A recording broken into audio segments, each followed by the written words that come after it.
Today, I'll examine cybercrime as a shared challenge for modern businesses and governments. As organizations become more dependent on digital systems, they must do more than prevent attacks. They also need to identify threats quickly, respond effectively, and recover in ways that protect operations and trust. Collaboration between business and government is central to that effort. This presentation considers the concepts, environments, and coordinated responses shaping cybersecurity in today's digital economy. Cybercrime has become a global business risk, not just a technical problem. It affects organizations of every size, from startups to Fortune 500 companies, and the estimated cost of the global economy is $8 trillion annually. The main threats highlighted here are data breaches, which expose sensitive customer or business information, ransomware, which encrypts data and demands payment, and phishing, which uses deception to steal credentials or funds. Together, these attacks show why cybersecurity must be treated as an organization-wide priority.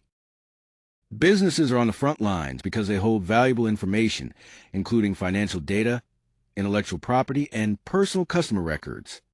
That makes them attractive targets, and a single breach can create financial loss, legal liability, and lasting reputational damage. 60% of small businesses are targeted within their first year online.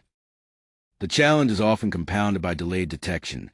Breaches take an average of 287 days to identify and contain. For enterprises, the average financial impact of a single data breach is shown here as $4.5 million. This chapter focuses on how businesses build a practical defense against cybersecurity threats. Effective cybersecurity is not a one-time investment. It's an ongoing process embedded in daily operations and organizational culture. The cycle begins with prevent, reducing risks before they become incidents. Next, detect means identifying suspicious activity as quickly as possible. Respond is about taking action when an incident occurs, while recover focuses on restoring operations and learning from the experience. Together, these four phases create a continuous approach to resilience rather than a one-time security effort. Businesses rely on several complementary technical defenses to reduce cyber risk. Firewalls and encryption create the first layer of protection.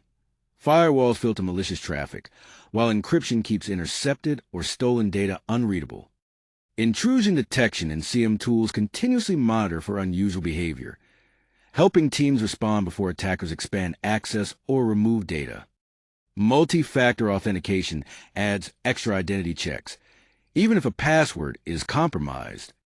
Finally, regularly tested off-site backups support business continuity after ransomware, allowing organizations to restore systems without paying criminal demands. Technology is only part of the cybersecurity equation. People and processes are the first line of defense. So organizations need to build a security-first culture. That starts with regular awareness training and phishing simulations, which help reduce human error, a leading cause of breaches. It also means having a documented incident response plan, so everyone understands their role and decisions can be made quickly during an attack. Finally, cyber insurance helps manage the financial and legal consequences, including breach costs, legal fees, and required notifications. This chapter focuses on how governments are responding to the growing threat of cybercrime. The issue extends well beyond individual victims or isolated incidents. It can affect national security, disrupt economic stability, and weaken public trust in institutions and digital systems. An effective public sector response depends on three connected elements: clear legislation, capable enforcement agencies, and cooperation across national borders.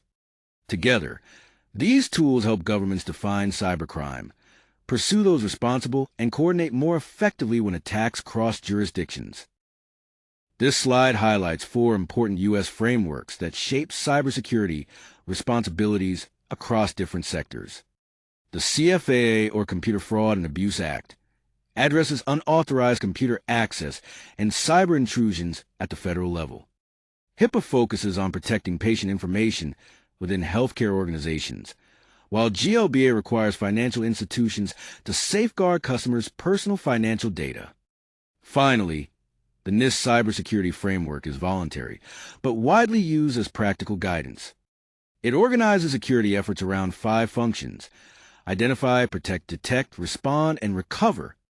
Together, these frameworks connect legal obligations with structured cybersecurity practices.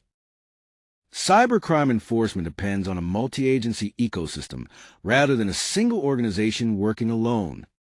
The 4 agencies shown here coordinate across jurisdictions, share intelligence, and combine resources to pursue cybercriminals both within the United States and internationally. The scale of the challenge is clear through the FBI's Internet Crime Complaint Center, or IC3. It received more than 880,000 complaints in 1 year, representing losses of over $12.5 billion. That volume underscores why coordination, information sharing, and complementary agency roles are essential. Cybercrime crosses borders, so effective prevention and prosecution require cooperation across borders as well. International partnerships turn isolated responses into coordinated action. The Budapest Convention provides a shared legal framework, harmonizing cybercrime laws across more than 65 member countries and supporting cross-border prosecution. Interpol's Cybercrime Unit coordinates operations against ransomware gangs, fraud networks, and dark web marketplaces. At the same time, Information Sharing and Analysis Centers, or ISACs, connect industry and government, enabling real-time threat intelligence sharing and helping organizations strengthen their collective defenses. The key takeaway is that cybersecurity is a shared responsibility. Businesses need layered defenses that combine technology, training, and incident planning, while legal frameworks such as HIPAA, GLBA, and NIST CSF establish important standards. Finally, global treaties, cross-border cooperation, and public-private intelligence sharing are essential for effective enforcement.